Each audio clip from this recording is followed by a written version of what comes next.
My latest dream before all this was opening a bar. So suddenly having the rug pulled out from under you, you were just left reeling.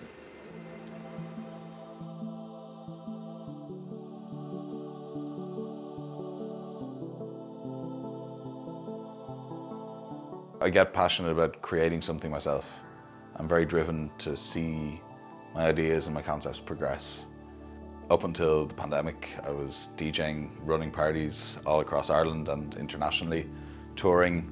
I opened a bar in January 2020, and that's what I had all my focus in. But now it's all changed a bit. This is Antisocial. This is our bar, our big project that got kind of smashed down by the pandemic, but it's still here. Still here. We're still going. Everything that I do revolves around making people happy and making them forget the horrible bits of their lives. I wanted to create a space where that exists, where it's fun, it's a bit raucous, it's a bit loose. It's a space that's safe for everybody. We opened in the last weekend of January 2020 and had to close 6 weeks later, just as things were kind of picking up steam. Since then, I've had to kind of reposition a few things. We kind of looked at the opportunity to deliver cocktails all across Dublin.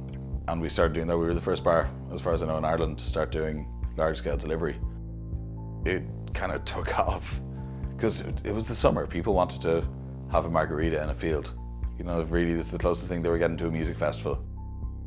We had a reopening late in the summer, and then we had, obviously, the reopening at Christmas. I mean, we did great December. We were busy, and then after Christmas, nobody wanted to drink cocktails in the rain in January. So we kind of just shut shop for a while. I just miss this place being full of people. Oh, it's a bit heartbreaking, a bit crushing to see it, you know, kind of just empty.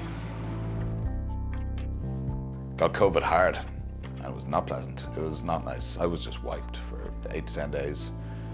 I had no energy. I was just sleeping all the time. I had crazy temperatures. It really does give you an idea of what you don't want to give to your loved ones.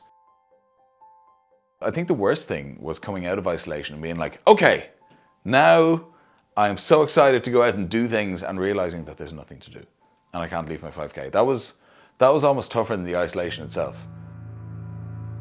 It's hard to go from a lot to nothing, to go completely cold turkey on life. And what I found really hard is that there's so much of myself and who I am tied up in what I do, that when that's taken away, that was probably the hardest thing. I struggled a lot. Sleeping patterns went all over the place. I was pretty depressed. Just wasn't great. Release is crucial. You know, it's an enormous part of humanity. You need that, especially if you're wound up, and everyone is at the moment. People are terrified. Are they going to infect someone, or is somebody going to infect them? People need a little bit of just looseness. And that was something that very much the DJ side of my life covered, that running all these parties and playing festivals and that side of things, where you're just letting people abandon themselves on a dance floor. One of the good things that's come out of this is that I've had more time to focus on other things. So one of those things was restoring an old ambulance and turning it into a food truck. It's called the Sambulance Ambulance, Sambo Ambo for short. And we are trying to serve life-changing sandwiches. Right, so that's 2 chickens. Okay, they're on. It's a bit of crack.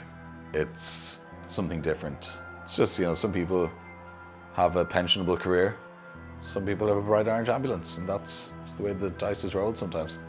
Here you go. Hey, thanks so much. No worries. Cheers. Thanks, buddy. Yeah.